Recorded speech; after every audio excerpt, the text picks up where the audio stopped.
Michelle Obama is trying to rewrite the lives of poor children in a way that no one else of her prominence has ever really tried to do. Certainly no one in the White House has ever tried. First, there was this. How about replacing all of that soda and those sugary drinks with water? Kids won't like it at first, trust me, but they'll grow to like it. Or deciding that they don't get dessert with every meal. As I tell my kids, dessert is not a right. Or they don't get it every day. Or just being more thoughtful about how we prepare our food. Baking instead of frying. I know. Don't shoot me. And cutting back on those portion sizes. There was Michelle Obama speaking to the NAACP 3 years ago, trying to get the message through to poor families about the eating habits of their children. And then there was this. Where's the s'mores ingredients? This is in honor of Michelle Obama, who said the other day we should not have dessert. Of course, the only way Sarah Palin could react to what First Lady had said was to lie about it. Michelle Obama did not say that kids should not have dessert. She said they should not have dessert with every meal. And now comes this on the front page of today's New York Times.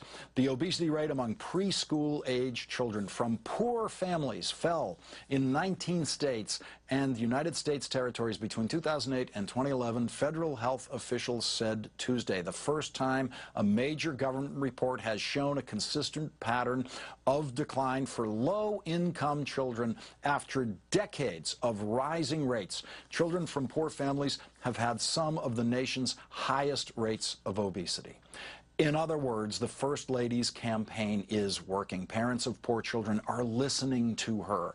Parents of all children are listening to Michelle Obama. And the children are healthier for it. The First Lady keeps finding imaginative ways to keep parents' and kids' attention on the problem of childhood obesity.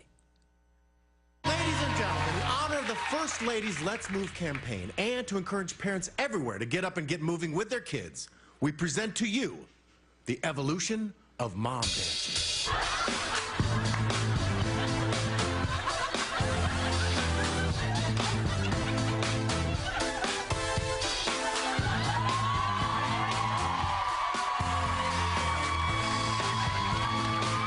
I was just wondering if you could do more push-ups than I could do.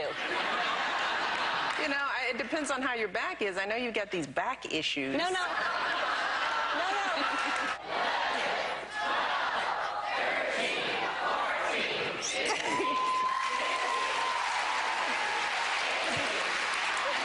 We call him.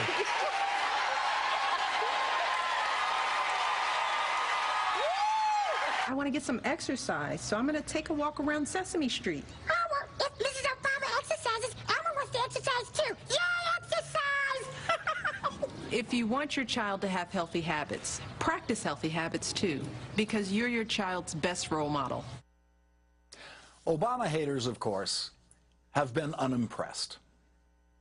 Take her anti-obesity thing that she's on. She's on this kick, right? What she is telling us is she cannot trust parents to make decisions for their own children, for our own families, and what we should eat. Yeah, that's right. We cannot trust all parents to make good eating decisions for their children. For example, would you trust this guy to prepare healthy meals for his children? Well, luckily you don't have to, because he has never had any children. If Rush Limbaugh had children, it is virtually guaranteed that his children would eat as badly as he does. Now, no one could force Rush Limbaugh or any parents to make healthier food choices for their children. We cannot force the parents to make healthy choices, but we can encourage them to. And no one has ever done a better job of that than Michelle Obama. Now, speaking of Rush, we know he's an Obama hater, but there's just no way he would have joined the Obama haters' attack on what would turn out to be Michelle Obama's successful campaign against childhood obesity. I mean, he's like, you know, in no position to, you know, if you know what I mean, And if you don't know what I mean is Rush is a morbidly obese guy. That is a clinical term, morbid obesity. That is a physician's accurate, non-judgmental description of Rush Limbaugh's height and weight. Morbid obesity is defined as being 50 to 100% heavier than the ideal body weight or 100 pounds above the ideal body weight, and Rush meets both of those definitions for morbid obesity. And so, if you're expecting that this is the spot where you hear the morbidly obese Rush Limbaugh attack the First Lady for fighting childhood obesity, if you think that's what's going to happen now, that means you know exactly how Rush Limbaugh rolls. I'm sure you're aware that nutritionist at large Michelle Obama is urging, demanding, advocating, requiring what everybody can and can't eat. She's demanding that everybody basically eat cardboard and tofu. No calories, no fat, no nothing. Got to stop obesity. Okay, I know what you're thinking. Rush didn't stop there. He's not that restrained. And of course, you're right, because Rush is really about only one thing: excess. He is a trafficker of excess in all things, calories, words, everything.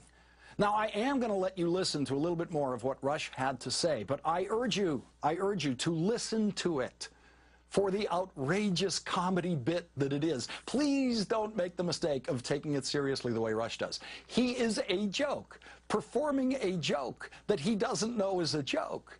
It is as if some Rush hater slipped him this script to read to humiliate him, and his blind Obama hatred made him blind to how breathtakingly ridiculous these words are if they were said by anyone, and how phenomenally ridiculous these words are coming out of Rush Limbaugh's ravenous mouth.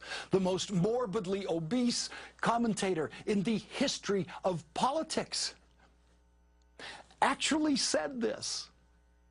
Michelle, my belle, minus the husband, took the kids out to Vail on a ski vacation, and they were spotted eating. And they were feasting on ribs. Ribs that were 1,575 calories per serving with 141 grams of fat per serving. Now, I'm sure some of you, members of the new castrati, this is typical of what you do, Mr. Limbaugh. You take an isolated, once-in-a-lifetime experience and try to say that she's a hypocrite. She is a hypocrite. Leaders are supposed to be leaders. If we're supposed to go out and eat nothing, if we're supposed to eat roots and berries and tree bark, and so show us how. And if it's supposed to make us fit, if it's supposed to make us healthier, show us how. Of course, Michelle Obama never said that we have to be perfect at every meal. She's repeatedly made the point that healthy eating is a matter of overall balance. Look, no one wants to give up Sunday meal. No one wants to say goodbye to mac and cheese and fried chicken and mashed potatoes. Oh, I'm getting hungry. Forever. No one wants to do that.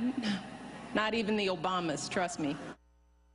Rush Limbaugh, like Sarah Palin, has to lie about what Michelle Obama has been saying in order to attack her, because what the First Lady has been saying about healthy eating and childhood obesity is correct and unassailable, and Sarah Palin and Rush Limbaugh know that. But attacking the Obamas is a hatred reflex that they cannot stop. Rush Limbaugh was born in 1951. The First Lady of his childhood was Mamie Eisenhower. Rush was when the Eisenhowers came to the White House, and 10 when they left. There's no telling what poor little Rush would look like today if Mamie Eisenhower had spent those 8 years trying to teach the children of America the basics of good nutrition.